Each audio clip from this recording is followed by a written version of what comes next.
All right, cool. The fun stuff. Final Fantasy VII Rebirth. Uh, unless I'm mistaken, I think they provided a release date. So all I gotta say is let's get ready for March next year because that's not far away. It's September. That's, yeah, 6 months away. But let's be real here, 6 months isn't long. The year disappeared so far. So it's going to be interesting. From what I saw in what people posted on Discord, there's around 100 hours of gameplay, which probably means more on stream because we're obviously going to have a lot of reaction and discussion as the plot unfolds. So I wouldn't be surprised if we get 130, 140 hours out of it. Obviously, I'm not going to go for like a completionist run, but I'm definitely not going to rush it and I'm going to enjoy my time. So I'm expecting the size of Final Fantasy VII Remake, if not slightly bigger. So, like, all good in the hood. And then let's not forget that every new game that they make, like they did Final Fantasy VII Remake, right? That was a couple of years ago.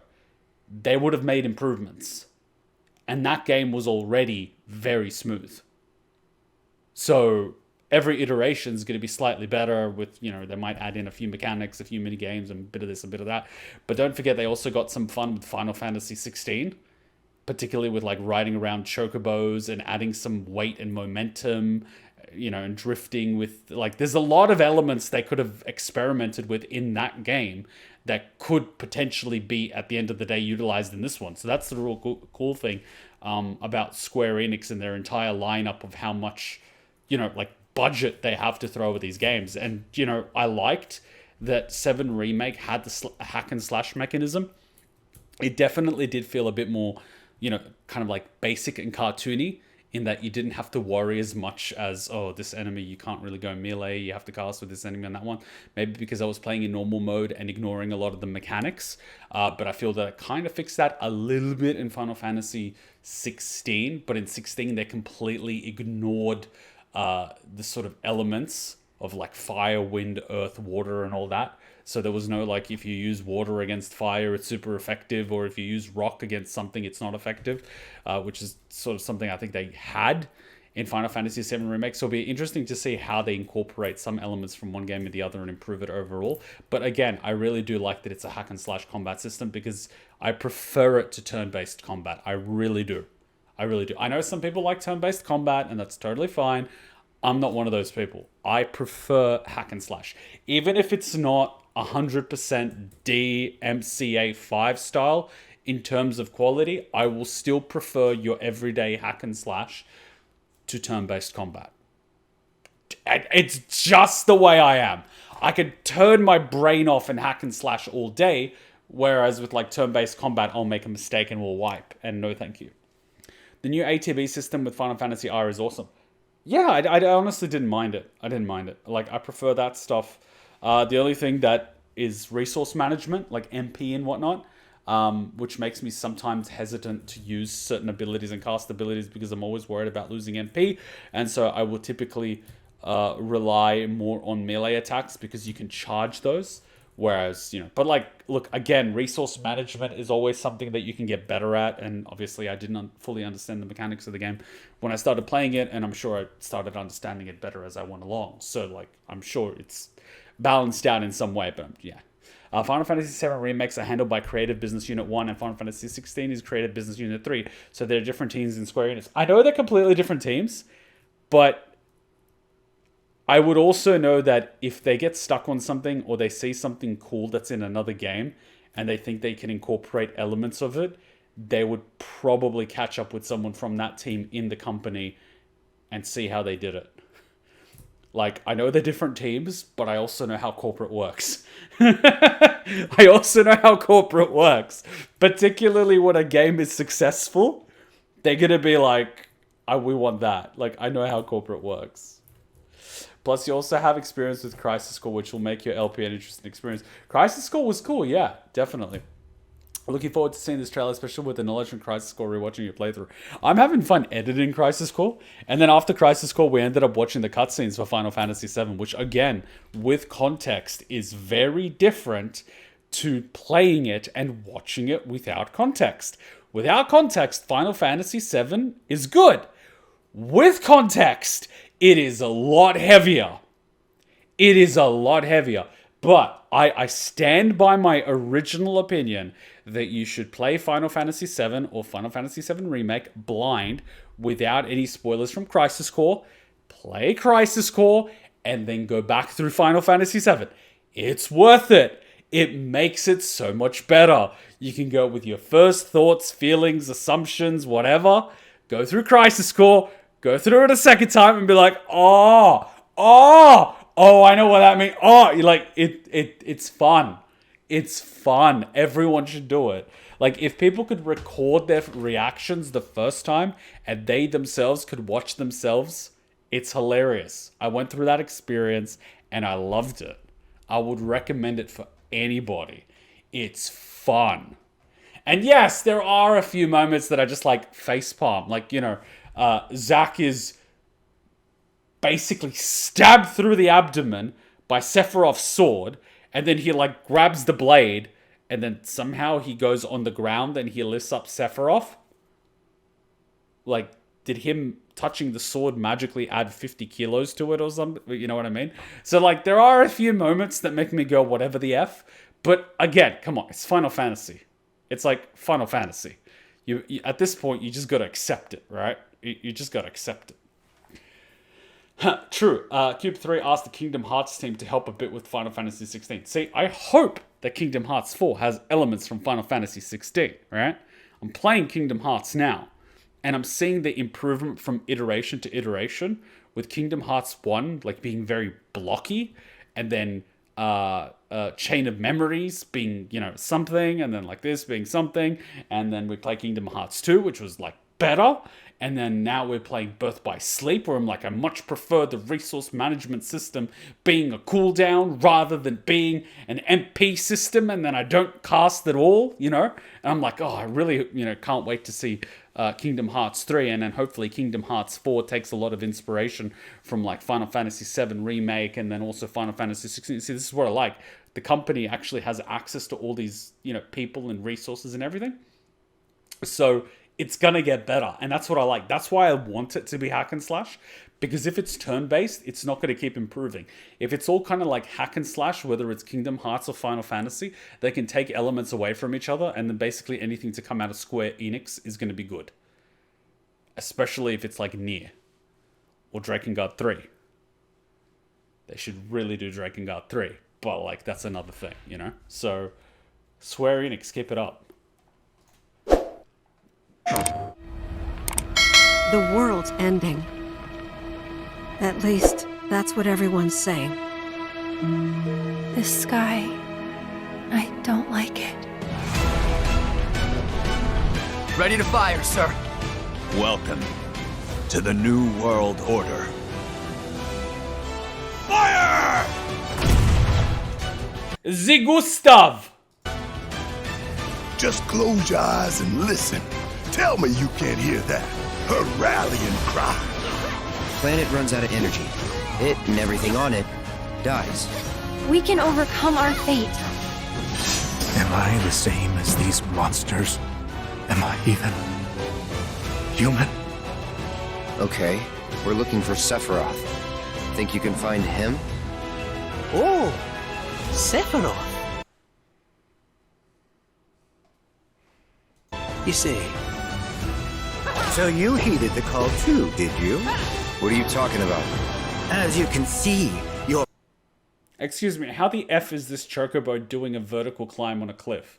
This is basically Genshin Impact. Hi, I can't even jog for 20 seconds, but I can do a literal vertical climb up a cliff. brothers down there are having a little get-together. Oh, F off! What the little... Are you kidding me? This is product placement. How much you want to bet some company in real life is actually doing product placement for these things? What the F is this? What the F is... I don't give a shit. I don't care what town they're in or they're trying to like blend in and be incognito. Cloud is wearing like fuckboy shorts and like rolling up his jeans and wearing boots. Like seriously, F off. This is product placement. They're our best chance of finding Sephiroth. Yeah. I ask because I suspect they're soldiers suffering from cellular degradation. Do not be deceived. You know the truth. Trust in me. Sephiroth!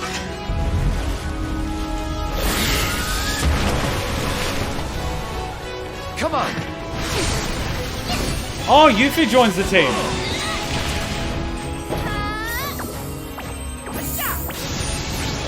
On me. Hey, what's the literal F? Why is he working with Sephiroth? Okay, this is where it gets really weird. You know what? I think it's actually going to have a thing where, similar to DMC 5, you're going to have several routes. Cloud's going to go on his Sephiroth route. Barrett's probably going to, like, find Yuffie. And then Aerith is probably going to go with Tifa.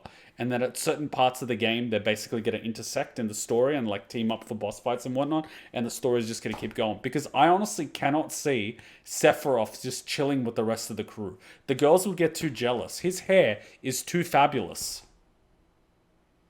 The girls will get jealous, especially Tifa.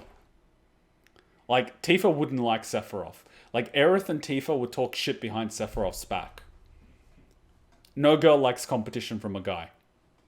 Especially with how obsessed Cloud is with Sephiroth.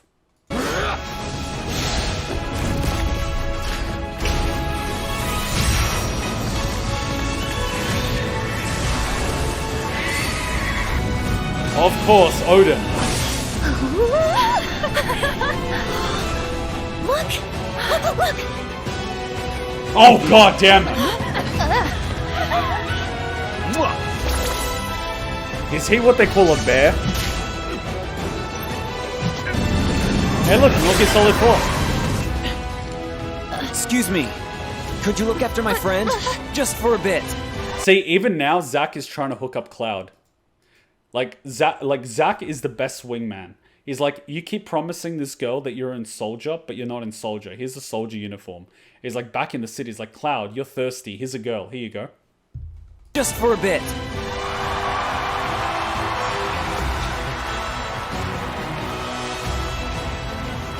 A weapon? Tutelary creatures, You can't speak underwater, Tifa.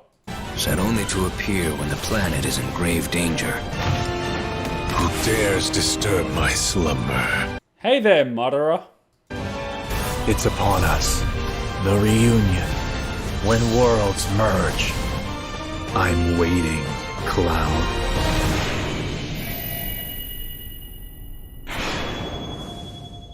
I was gonna say Alucard, but like with that long hair, he just looks like Murderer. February 29, yeah, on 2 discs. That's good. Twin pack. Man, I am so effed because I have a physical version of Final Fantasy VII, and then I was given the deluxe with Final Fantasy VII and Integrate on my US PSN account by Square Enix. And then I was given Crisis Core on my Oceanic account by Square Enix. And I'm just like, if there's anything that's carrying over, I basically have to pick between my US stuff or my Oceanic stuff, because they can't make up their mind. They just keep giving me stuff from different regions. It's so funny. I definitely have to finish editing the LP for Final Fantasy 16 before this comes out, because... yeah, they gave me the game a week before it came out, and they're like, give us a review. I'm like, I'll see if I can, finish it within a week. And they were just like, you might want to take your time with this one. They didn't want to tell me how many hours the game was, but when I said I'll try to finish it within a week, they were just like, take your time. They were just like, take your time. They freaking knew it would take longer than a week. Oh, Square Enix. Did I see the collector's edition? Yeah, apparently comes with like a Sephiroth thing. Honestly, like, you could see my background, right? I've got some of the collector's editions up here. I've got the King Bradley swords. I've got a few slots that are available. And then on this side, I have a bunch of... I'm playing with inverter controls here, so bear with me. I've got like basically these 3 tiers which are empty. I could probably fit something in there. I could take the Darth Malgus out of the Star Wars collector's box, who's an OG Sith that kicks butt. I could take out the Ezio Auditore out of the Assassin's Creed 2. I could take out Solid Snake from Metal Gear Solid 4 from this one. But like, I'll be perfectly honest, I never got into the whole collecting the, like statue things. I'm gonna be honest. I will collect like helmets from like Doom Eternal. I will go out of my way and hire a blacksmith to make real blades that a character in an anime has. But I am not interested in figurines. If they had, like, he's not wearing a helmet, but like, you know what I mean? If they had like a Final Fantasy helmet or like shoulder pads or even like the materia things, I would get it for that. But just because it's a collectible figure, I don't care. Like, I don't care about collectible figures. Like, I don't care. It's not my thing. I bought a few collector's editions because I was a huge fan of, like Star Wars, a huge fan of World of Warcraft, a huge fan of Assassin's Creed, a huge fan of Metal Gear Solid, right? Like, I bought the collector's editions because I was such a huge fan. But I'm not going to collect the figurines.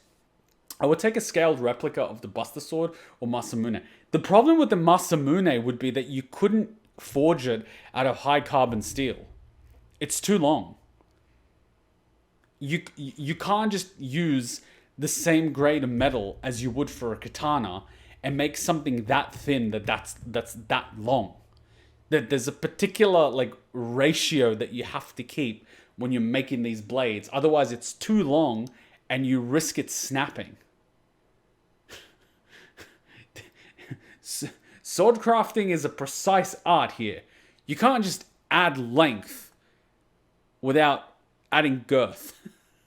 You get me? It doesn't work that way, buddy. It's also awesome that they're including Final Fantasy VII Integrate with the Yuffie DLC for free with Digital Twin Pack. Look, it's a smart way to do it because if someone's going to buy the OG game, you don't want it to be OG game and then buy Integrate on the side or buy the DLC as a separate thing. It's like we can re-release a new product, sell it at full price, but the value add is it's got both games.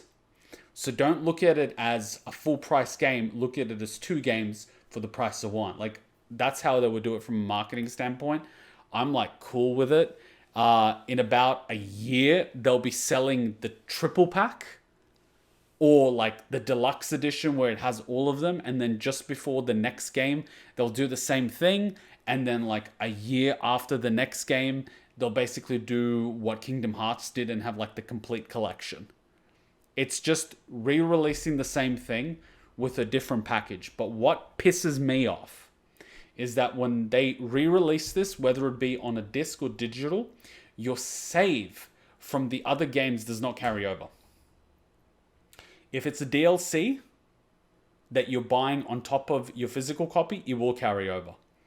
If you buy like the Twin Pack and you try to use your save from Final Fantasy VII Remake from your like solo pack, it will not carry over. That's what personally pisses me off. And I only discovered that when they actually gave me the deluxe edition of Final Fantasy VII Remake and I had the OG edition. And they're like, I'm sorry, in the system, it's two different versions. And I was like, what? I actually looked it up. It's because they're two different versions. They're two different versions. I even had Square Enix confirm that. That's what ticked me off. I hope they fixed that, because that was a big thing. But like, how many people buy the physical edition and then buy the deluxe edition for the same game? Probably not many. They probably didn't expect someone to buy both versions like that. But they gave me a version, so. But maybe they did that on purpose just so people replay it. I don't know. It's one of those things. It's going to be interesting seeing Cloud and Sephiroth. I honestly don't think it's going to be Sephiroth. I think it's going to be Cloud's PTSD. Or it's going to be some version of Sephiroth from the space-time continuum when he had that conversation with Sephiroth at the end of Final Fantasy VII Remake. And then you're going to have this whole parallel version of thing of Zack actually making it alive and bringing Cloud. You know, because like our whole assumption was that Zack's dead after Crisis Core. And now, like, apparently in some version of the space-time, he's alive. So the real question is going to be like, hey, Cloud, the guy that brought you back, was he dead or alive? Like, literal question. If alive, why do you have his sword? If dead, where's he at? You know, it's going to be one of those things. And it's probably just going to be like they said, the timelines, the reunion, the clashing. It's probably going to be some multiverse thing. Or multiple timelines or something here, there, everywhere, you know? It's going to be something. And that's going to be their way of saying, hey, you've enjoyed Final Fantasy VII Remake. You can still go buy, you know, the digital version of the ported Final Fantasy VII OG for $19.95 and enjoy it. It's the business thing to do, which I think they're going to go for. And I'm completely fine with that. Because it just means I have another game that I can play and enjoy. I'm cool with that. I'm cool with that.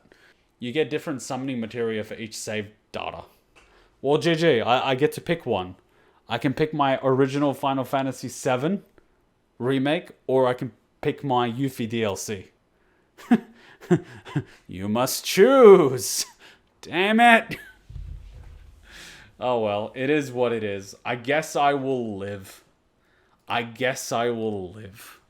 Without my summoning materia. Oh well. I'm sure they'll have more than one way to like unlock summoning materia, otherwise it would be unbelievably cruel. The base game gives you the Leviathan, the Yuffie DLC gives you Ramuh. The base game gives you Leviathan. See, I've never actually seen Leviathan. I've seen Ramuh. I've never actually seen Leviathan. Out of pure curiosity, I will go with Leviathan, but to be honest, it's honestly going to come down to what version Square Enix gives me. If they give me the Oceanic version, I'll end up getting like the Yuffie one. If they give me the American version, I'll end up getting the Leviathan. And that, at the end of the day, comes down to who's the one that gets allocated the games. Given that there's like more streamers in the US, they typically get allocated more US keys. Whereas like sometimes they do also have Oceanic keys, in which case like I get the Oceanic keys. It's kind of weird. Sometimes they don't actually have any for Oceanic streamers at all. And it's like, yeah, sorry, you guys aren't people. I'm just like, we exist. Is a giant water dragon? Oh, that is so Naruto. I'm pretty sure you saw Leviathan in the base game. He was one of the virtual summons you got with Cloud. I don't think I ever summoned it.